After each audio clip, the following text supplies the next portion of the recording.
Concentration. V max is the maximum rate process, मतलब कि enzyme की अधिकतम क्षमता जिससे कि वो ड्रग को एलिमिनेट कर रही है। C is the plasma drug concentration. KM is the Michaelis constant. KM क्या है? माइकेलिस कांस्टेंट है। तो इन्होंने क्या कहा कि तीन कंडीशंस हैं। पहला कंडीशन इन्होंने बताया कि जब अगर आपका माइकेलिस कांस्टेंट क्या होगा?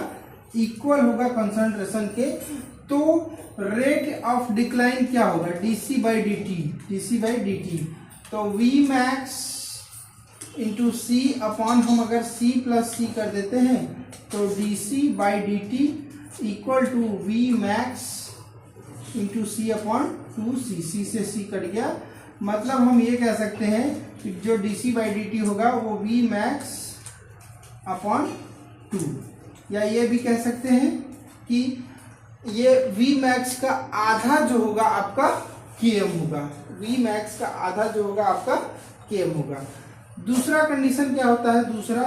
दूसरा होता है कि जब आपका केएम बहुत ज्यादा होगा कंसंट्रेशन से, मतलब ड्रग की कंसंट्रेशन बहुत ज्यादा लो होगी, मान लो 0.00001, तब डीसी बाई डी टी क्या होगा? DC by D T equal to V max into C upon, हम क्या कर सकते हैं?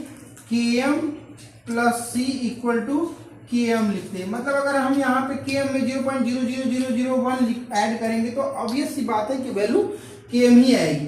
तो हम यहाँ पे सीधा सीधा लिख दे रहे हैं क्या? केएम। तो ये आपका रेट हो जाएगा जब आपका केएम बहुत ज्यादा होगा कंसंट्रेशन से। नेक्स्ट है थर्ड कंडीशन कि जब आपका केएम माइकेलिस कांस्टेंट बहुत छोटा होगा कंसंट्रेशन से, मतलब डोज हाई होगा। क्या मैं लिख भी दे रहा हूं ना? डोज जब हाई हो जाएगा तो ऑब्वियस बात है, हाई डोज होगा तो जो एंजाइम होंगे, कैरियर्स होंगे, वो क्या होंगे? सैचुरेटेड हो जाएंगे। तो रेट हो जाएगा DC by D T equal to V max into C upon अब आपका केएम बहुत छोटा हो गया तो हम केएम को निगलेक्ट कर देंगे और सी कट गया, तो मिला के minus DC by D T equal to V max. ठीक, ये आपके तीन कंडीशंस हो गए।